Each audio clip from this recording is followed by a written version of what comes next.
नमस्ते मित्रों, स्वागत है आप सबका आपके अपने चैनल अभिवाणी में। और मेरा नाम है अभिषेक शर्मा। आज 16 अप्रैल है, रविवार है, 16 अप्रैल संडे।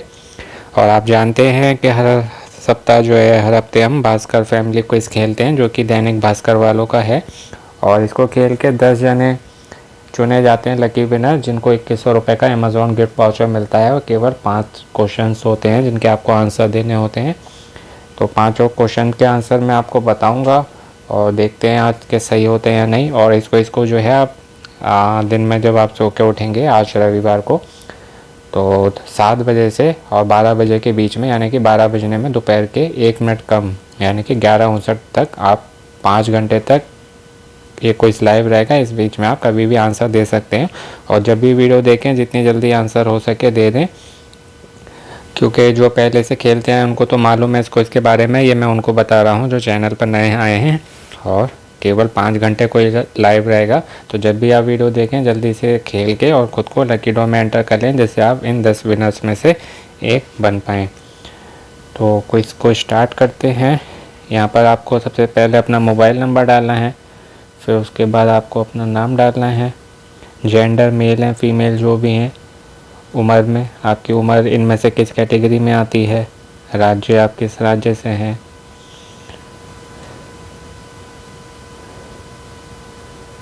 फिर शहर आएगा आप किस सिटी से हैं।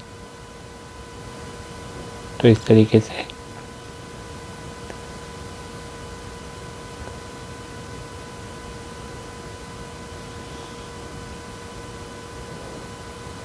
आप अपनी डिटेल्स भर देंगे। सबसे पहले आपका मोबाइल नंबर, फिर आपका नाम, फिर जेंडर मेल और फीमेल, उम्र किस कैटेगरी में आती है, राज्य यानी कि स्टेट आपका जो भी है, और शहर यानी कि सिटी जो भी आपकी है वो यहाँ भर देंगे।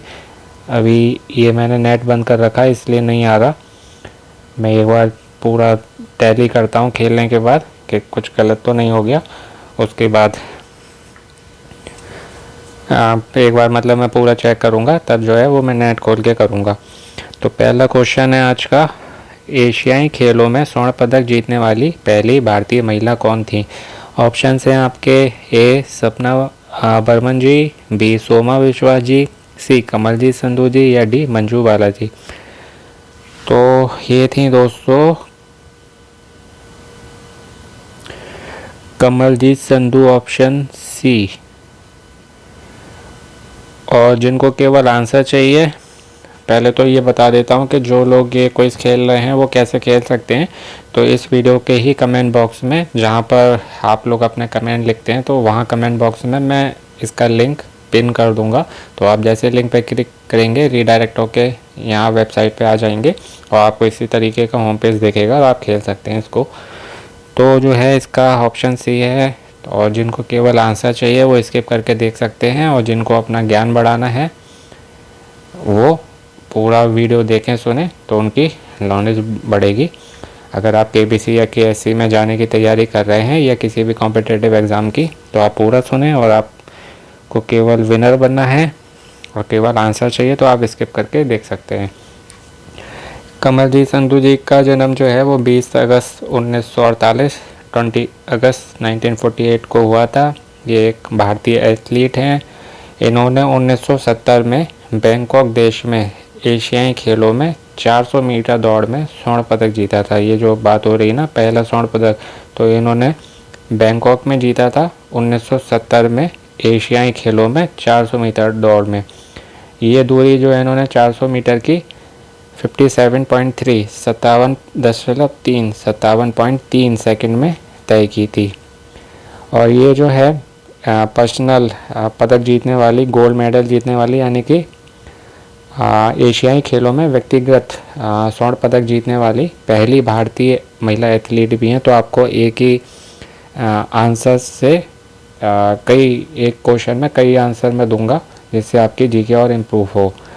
तो पहली व्यक्तिगत यानी कि एशियाई खेलों में व्यक्तिगत स्वर्ण पदक जीतने वाली ये पहली भारतीय महिला एथलीट भी हैं।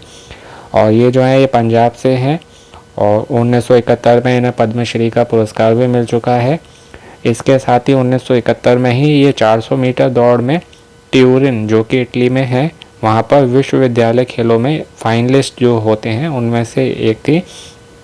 और इसके अगले साल 1972 में म्यूनिक ओलंपिक में महिलाओं की जो 400 मीटर की दौड़ हुई थी उसमें भी इन्होंने भाग लिया था, पर गर्मी में अत्यधिक गर्मी होने के कारण बहुत ज़्यादा गर्मी होने के कारण जो है ये चक्कर खा के बेहोश होकर गिर गई थी। फिर उसके बाद उसके अगले साल 1973 में इन्होंने जो है एथलेटिक्स से संन्यास ले लिया और ये जो है राष्ट्रीय स्तर की बास्केटबॉल और अंतर विश्वविद्यालय हॉकी खिलाड़ी भी थी और 1982 के एशियाई खेलों में भारतीय महिला स्प्रिंट टीम के कोच के रूप में गई थी ये। और ये जो है सिंधिया कन्या विद्यालय की पूर्व छात्रा भी हैं। तो ये थी इनके बारे में डिटेल्स कुछ। आशा करता हूँ आपकी जीके इम्प्रूव हो गई होगी थोड़ी। दूसरा है नारद जी का प्रश्न, जो कि है नारद जी का किस संगीत वाद्य यंत्र के साथ चित्रण किया गया है। और आपके ऑप्शंस हैं एक तारा, ऑप्शन बी वीणा, ऑप्शन सी बांसुरी। बांसुरी तो जय श्री कृष्ण जी के पास होती है। और डी है सितार। तो सितार तो नहीं होगा, बहुत बड़ा है। मैं ए बी और डी में थोड़ा कंफ्यूज हूँ। सितार तो बहुत बड़ा होता है, वो तो सरस्वती जी बजाती हैं। और एक तारा या वीणा में अगर आपको कभी कोई आंसर नहीं आता है केबीसी या केएससी में या किसी भी एग्ज़ाम में, तो आप वो कर सकते हैं, एक शॉर्ट लिस्ट की जो होती है ना कि ये क्यों नहीं हो सकता, तो उसको आप वहाँ से एलिमिनेट कर जाएंगे एक एक करके, तो आपको जो है सही आंसर मिल जाएगा। जैसे बांसुरी नहीं बजाते क्योंकि वो श्री कृष्ण जी के पास है। सितार बहुत बड़ा होता है, वो सरस्वती जी के पास वीणा वो होती है, वीणा नहीं सितार होता है। एक तारा वो होता है जिसमें एक तार होता है, तो इनके पास जो है वीणा होनी चाहिए। खैर कोई नहीं, मैं पहले खेलूँगा और मेरे से आपको सही आंसर मिल जाएंगे। अगर सही होते हैं बधाई वाला मैसेज मिलता है, अगर सब सही होते हैं वो नहीं मिलता मतलब कोई गलत हो गया। तो अभी फ़िलहाल वीणा पे लगा देते हैं। तीसरा है कि किस देश के साथ भारत की स्थलीय सीमा सबसे बड़ी है। स्थलीय सीमा मीन्स बॉर्डर लाइन जो होती है। Option A Pakistan, B Nepal, C Bangladesh या डी चीन। तो ये जो होगा वो ऑप्शन सी है, ये भी बांग्लादेश। अब और इसके बारे में आपको बता देता हूँ कि यही है भारत के साथ सबसे लंबी सीमा बांग्लादेश की, और इसकी जो लंबाई है वो 4096.7 किलोमीटर है। 4096.7 किलोमीटर, और ये दुनिया की 5वीं सबसे लंबी भूमि सीमा है। ये भी आपको पता चल जाएगा, कोई ये पूछ ले कि 5वीं सबसे लंबी भूमि सीमा बॉर्डर लाइन कौन सी है, तो Bharat Bangladesh border line 4096.7 kilometre. थोड़ी और इम्प्रूवमेंट कर देता हूँ जीके। संयुक्त राज्य अमेरिका जो है यूएसए के साथ कनाडा की सीमा लगती है, जो कि दुनिया की सबसे लंबी अंतर्राष्ट्रीय सीमा है। इसकी जो कुल लंबाई है वो है 8890 किलोमीटर, 8890 किलोमीटर, 8890 किलोमीटर। और इसकी तुलना जो है वो रूस और कजाकिस्तान के बीच की सीमा से होती है। रूस और कजाकिस्तान जो कि उनकी सीमाएं हैं 6846 किलोमीटर, 6846 किलोमीटर। और चिली और अर्जेंटीना के बीच की जो बॉर्डर लाइन है वो है 5308 किलोमीटर। तो इन दोनों देशों से तुलना की जाती है संयुक्त राज्य अमेरिका और कनाडा की सीमा। यानी संयुक्त राज्य अमेरिका की सबसे बड़ी सीमा कनाडा के साथ लगती है, रूस की कजाकिस्तान के साथ, और चिली की अर्जेंटीना के साथ, जो कि है 5308 किलोमीटर, 5308 किलोमीटर। तो इसलिए बांग्लादेश होगा। ये भी बताना पड़ता है ना कि ये होगा तो क्यों होगा, ये नहीं होगा तो क्यों नहीं होगा। चौथा है कोंडाना की गुफाएं में से किस राज्य में स्थित है। तो केएससी वाले तो इसको अच्छे से जानते होंगे, आप समझ गए होंगे मेरा हिंट मैं क्या कहना चाह रहा हूँ। आप महाराष्ट्र से हैं और ये जो है महाराष्ट्र में ही पाई जाती है। तो और ऑप्शन भी मैं नहीं बोलूँगा और इसके बारे में भी थोड़ा सा मैं आपको बता देता हूँ। तो दोस्तों कोंडाना की गुफाएं हैं, वहाँ कोंडाना की गुफाएं, तो ये लोनावला से 33 किलोमीटर उत्तर और कार्ला गुफाओं से 16 किलोमीटर उत्तर पश्चिम में एक छोटा सा गांव है, वहाँ पर स्थित हैं। लोनावला आपने सुना होगा, मूवीज़ में भी नाम आता है, खंडाला, लोनावला, इस तरीके से। तो लोनावला से 33 किलोमीटर उत्तर यानी कि नॉर्थ, और कार्ला, मुंबई कार्ला आपने सुना होगा, तो वो कार्ला गुफाओं से 16 किलोमीटर उत्तर पश्चिम यानी कि उत्तर ईस्ट वेस्ट नॉर्थ, पूर्व पश्चिम उत्तर और पूर्व पश्चिम नॉर्थ वेस्ट में कोंडाना के छोटे से गांव में स्थित है। और ये गुफा जो है, गुफा समूह है, उसमें 16 बौद्ध गुफाएं हैं। कोंडाना गुफाएं हैं जो, उसमें 16 बौद्ध गुफाएं हैं, बौद्ध धर्म जो है ना उनकी। और पहली शताब्दी ईसा पूर्व में, जिसको BC बोलते हैं, बिफोर कॉमन। और अमिताभ जी से आपने कई बार सुना होगा, BCE हो गया बिफोर कॉमन इरा, पहले था शायद बिफोर BC यानी कि बिफोर क्राइसिस, ऐसे कुछ करके है, ये अभी मुझे ध्यान नहीं आ रहा है, बिफोर क्राइसिस, या अब हो गया BCE यानी कि बिफोर कॉमन एरा, हाँ इस तरीके से ही है। तो ये तब की बात है, पहली शताब्दी की मैं आपको बात बता रहा हूँ। उसमें गुफाओं में खुदाई की गई थी, और वहाँ पर जो है आप लकड़ी पर जो इसका निर्माण है वो लिखा हुआ है लकड़ी के पैटर्न पर। और एक गांव है राजमाची नाम का, उससे उतर कर आप गुफा तक आराम से जा सकते हैं। राजमाची गांव। तो इसलिए महाराष्ट्र। और पांचवा और आखिरी प्रश्न है आज का इसका जो कि है, प्रसिद्ध उपन्यास सूरज का 7वां घोड़ा के लेखक कौन है? तो ये बात सही है, सूर्यदेव का जो विशाल रथ है उसको जो चलाते हैं उनका नाम है अरुण, उनके जो सारथी हैं उनका नाम अरुण है, और उनके घोड़े में 7 अश्व हैं, उनके भी नाम हैं, वो मुझे अभी ध्यान नहीं आ रहे। तो 7 अश्वों के नाम है, ये वही है सूरज का 7वां घोड़ा, यानी कि सूर्यदेव के रथ के 7 घोड़े। तो 7वां घोड़े की बात हो रही है कि लेखक कौन है। तो ऑप्शन हैं इसमें, ए राजेंद्र यादव, बी धर्मवीर भारती, सी निर्मल वर्मा, या डी रविंद्र कालिया। तो ये हमने बचपन में बहुत पढ़ा था, और ये जो हैं धर्मवीर भारती जी हैं, इनके बारे में भी मैं थोड़ा सा बता देता हूँ। ये इनका बहुत प्रसिद्ध उपन्यास है, और इस लघु औपन्यासिक रचना में हितोपदेश और पंचतंत्र वाली शैली में 7 दोपहरी में कही गई कहानियों के रूप में एक उपन्यास निर्मित किया गया है। यानी कि इस छोटे एक उपन्यास में हितोपदेश आपने सुना होगा, एक है पंचतंत्र वाली शैली में 7 दोपहरी।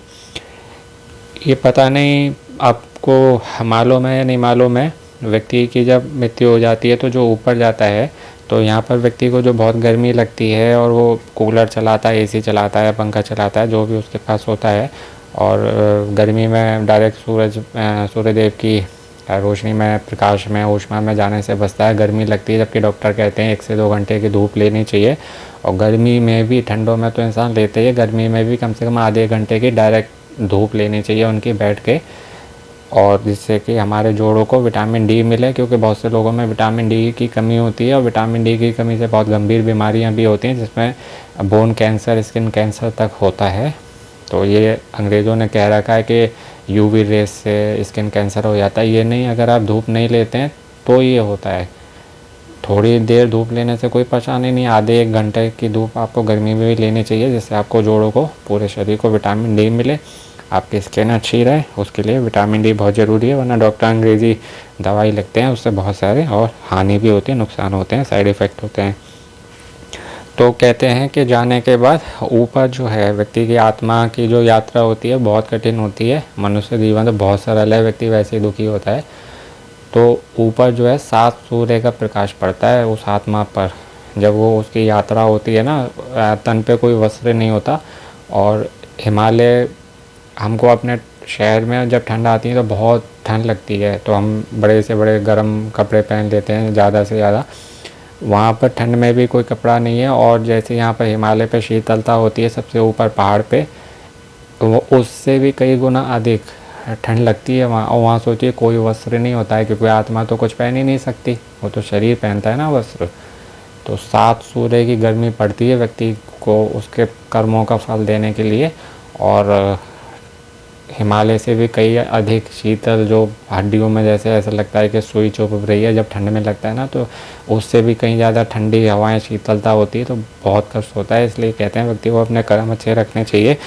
व्यक्ति कहते हैं ना, किसने देखा, तो देखा तो था कभी, पर भगवान मिटा देते हैं स्मृतियाँ, याददाश्त, तो व्यक्ति को नहीं पता रहता। पर वो जाके देखेगा तो उसको पता होगा, तो उसको ये रहेगा कि हाँ मुझे ये सब देखना है। या वो मान नहीं रहा तो ना माने, पर जब वो जाके देखेगा तो वो समझ जाएगा हाँ मेरे से किसी ने कहा था, ये बात सही है। तो कहीं ना कहीं अगर मेमोरी में भगवान ने उसके छोड़ दिया तो ये होता है। तो ये वही है 7 सूरज, और उनका यहाँ बात हो रही है घोड़े की, पर वहाँ जो है 7 सूर्य की गर्मी पड़ती है व्यक्ति की आत्मा पर। और वो ध्यान आ गया था, जुड़ी हुई बात, तो मैंने कहा आपकी थोड़ी जी के और इम्प्रूव कर दूँ। और सबसे पहले तो जाके व्यक्ति जो एक नदी है वैतरणी नाम की, उसमें पड़ा रहता है सैकड़ों वर्ष। यहाँ तो उसकी आयु मुश्किल से 60 वर्ष 70 वर्ष, बहुत से तो बहुत जल्दी भी चले जाते हैं, ज़्यादा ज़्यादा 70-80 वर्ष होती है।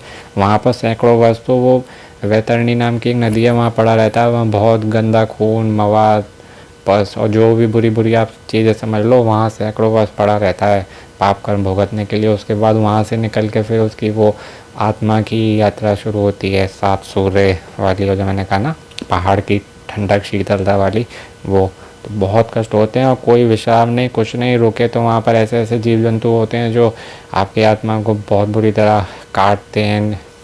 क्योंकि जब तक व्यक्ति के शरीर में आत्मा है तभी तक उसको आप कुछ भी गर्म लगाओगे, सुई चबाओगे तो लगता है। जब व्यक्ति की आत्मा निकल जाती है तो उसको जलाते हैं तो उसको कोई कष्ट होता है? नहीं होता। क्यों? उसके शरीर में आत्मा नहीं है। तो वहाँ आत्मा को कष्ट दिया जाता है। जो भी व्यक्ति यहाँ पर पाप कर्म करता है तो उसकी वहाँ पर आत्मा को कष्ट दिया जाता है बहुत। तो वहाँ पर ऐसे ऐसे जानवर हैं भयंकर वाले, वो काटते हैं आत्मा को, नोचते हैं कि ये बैठा कैसे, रुका कैसे। तो वहाँ कोई विश्राम नहीं है, वहाँ तो चल रहा है जब तक कर्म का भुगतान नहीं होगा। और ये बातें मैं कोई मन से नहीं कह रहा, जब पहले होता था, आजकल लोग नहीं करवाते हैं क्योंकि लोग जो है धर्म से बहुत दूर हो गए हैं। तो उसमें एक गरुड़ पुराण है, आपने सुना होगा। वो गरुड़ पुराण वो है, गरुड़ जी जो है विष्णु जी के वाहन हैं। और उन्होंने पूछा था एक बार जिज्ञासा में विष्णु जी से कि विष्णु जी जो कि मेरे ईष्ट, मेरे आराध्य, मेरे प्रभु, तो उनसे पूछा था कि मृत्यु के बाद क्या होता है मनुष्य की आत्मा के साथ, मुझे बताओ। उनकी मतलब जिज्ञासा थी, उन्हें नहीं पता था, जैसे हम लोगों को नहीं पता। तो विष्णु जी ने अपने मुख से कहा है, तो इसलिए कहा जाता है श्री हरिमुख, हरिमुख से कहा गया है। अब श्री हरि ने कहा है तो गलत तो नहीं बोल रहा होगा, अनुचित। तो उन्होंने ये चीज़ बताई है और ये गरुड़ पुराण में लिखी है। तो जब पहले किसी की मृत्यु हो जाती थी तो उसके घर में एक शांति पाठ होता था जो कई दिन तक चलता था। उस शांति पाठ में जो पाठ होता है ना, वो गरुड़ पुराण का ही पाठ होता है। वो आत्मा आती है, उसको सुनती है, वो उस आत्मा के लिए ही की जाता है कि उसको पता चले कि अब उसके साथ क्या क्या होगा। तो बाकायदा वो आत्मा आती है, सुनती है, उसका आवाज़ होता है लोगों को, और उतने दिन तक होता है जितने दिन उसकी होती है 10वां 13वीं। तो वो आत्मा आती है, सुनती है, उसके बाद उसको पता रहता है कि मेरे साथ अब यही होना है, तो उसको बताने के लिए किया जाता है। और उसके साथ ही जो भी लोग आते हैं उनको बताने के लिए कि देखो ऐसा ऐसा होता है, सुधर जाओ वरना तुम्हारे साथ ये क्या, इससे भी बुरा हो सकता है। तो कभी आपको अवसर मिले और वहाँ पर गरुड़ पुराण का पाठ हो रहा है, वैसे कहते हैं ऐसे उसको नहीं पढ़ना चाहिए। श्रीमद् भगवद गीता जैसे हम पढ़ लेते हैं या रामायण, श्री रामायण जी पढ़ लेते हैं, तो ऐसा उसको नहीं पढ़ना चाहिए। वो केवल उसी समय पढ़ी जाती है। तो कभी आपको ऐसा अवसर मिले तो आपको जाके सुनना, तब आपको मेरी बातों पर विश्वास होगा। मेरी दादी के समय मैंने ये सुना था, तो सुनते सुनते ही मेरी आत्मा काँप गई थी। इसलिए मैं पाप कर्म करने से बहुत डरता हूँ। जाने अनजाने हो जाते हैं, पर मेरे से जान के कोई ना हो, मेरा प्रयत्न कोशिश ये रहती है। तो ध्यान आया मुझे तो बता दिया अभी आपको, और आशा करता हूँ इसको आप जो है सकारात्मक रूप में लेंगे। और जो है उपन्यास की बात हो रही थी, तो 7 दोपहरी की जो बात हो रही थी ना, उससे मुझे 7 सूर्य की बात ध्यान आ गई। जैसे यहाँ 7वां घोड़ा है, 7 सूरज है, 7 सूर्य हैं, 7 ऋषि हैं, 7 नदियाँ हैं, इस तरीके से। तो ये उपन्यास है और ये पुस्तक के रूप में भारतीय ज्ञानपीठ से इसे लघु उपन्यास की संज्ञा दी गई है। इस पुस्तक के रूप में यानी कि प्रसिद्ध उपन्यास जो कि है सूरज का सातवां घोड़ा, इसे भारतीय ज्ञानपीठ से लघु उपन्यास की यानी कि छोटा उपन्यास की संज्ञा भी दी गई है। तो ये थी आज के जीके की बात। आशा करता हूँ आपको अच्छे से बता पाया होगा। अब मैं आपको एक बार टैली कर लेता हूँ, फिर सबमिट करके दिखाता हूँ। अगर मैंने आपको सब करेक्ट आंसर दिए होंगे तो जो है बधाई का मैसेज मिलेगा, नहीं तो नहीं मिलेगा। तो उससे आपको जो है वेरीफाई हो जाएगा। तो एक बार जो है टैली कर लेते हैं। इस तरीके का आपको होम पेज दिखाई देगा। आपको अपना नाम, मोबाइल नंबर, नाम और पहले आप खेल चुके हैं तो नंबर डालते ही ऑटोमेटिकली सब अपना फिलअप हो जाएगा, अपने आप भर जाएगा। उसके बाद पहला 5 क्वेश्चन आएंगे। पहले का है कमलजीत संधू, ऑप्शन सी। दूसरे का है बी वीणा। तीसरे का है बांग्लादेश, ऑप्शन सी। चौथे का है महाराष्ट्र, अगेन ऑप्शन सी। और पाँचवें का है धर्मवीर भारती, ऑप्शन पी। अब जो है इसके बाद आप सबमिट कर देंगे। सबमिट करने से पहले टैली कर दीजिएगा। एक बार सबमिट हो गया तो फिर जो है करेक्ट नहीं हो पाएगा, और अगर सही होता है तो हमको बधाई मैसेज मिलेगा। सबमिट पर टच कर दिया है मैंने और फाइनली बधाई मैसेज मिल गया। इसका मतलब मैंने आपको सभी सही आंसर बताए हैं। और देखिए मैंने आपको बताया था दोपहर में 12 बजे तक क्विज लाइव रहेगा, तो कोशिश करिएगा 7 से 11:59 तक कभी भी खेलें, यानी कि आज रविवार को प्रातः में दिन में 7 बजे से और दोपहर में 12 बजे यानी कि 11:59 तक आप इसको खेल लें और 10 लकी विन में से एक बन जाएं और लकी ड्रॉ में एंटर हो जाएं। तो आप सबको बहुत बधाई, शुभकामनाएं एडवांस में, और all the very best, best of luck. Video अच्छी लगी हो कृपया लाइक शेयर करना ना भूलें। चैनल पर नए हैं सब्सक्राइब करना ना भूलें। और जैसे मंदिर जाते हैं घंटी बजाते हैं, ये भी ज्ञान का मंदिर है, आए तो घंटी बजा के जाइएगा, थोड़ा ज़ोर से दबाइएगा। तो पास में एक ऑप्शन आएगा ऑल वाला, उसको चुन के सबसे ऊपर एक ऑप्शन आता है ऑल वाला, उसको चुन लीजिएगा, जिससे आपको सभी वीडियो के नोटिफिकेशन मिलते रहें, कोई भी इंपॉर्टेंट वीडियो मिस ना हो। बाकी और किस के वीडियो आपको चैनल पर मिल जाएंगे, विजिट कर लीजिए। और जो सा नहीं खेला है खेल के लकी ड्रॉ में एंटर कर लीजिए। अपनों का ध्यान रखिएगा। जल्दी मिलते हैं एक नए वीडियो के साथ। नमस्ते मित्रों, आपका दिनों जीवन शुभ हो।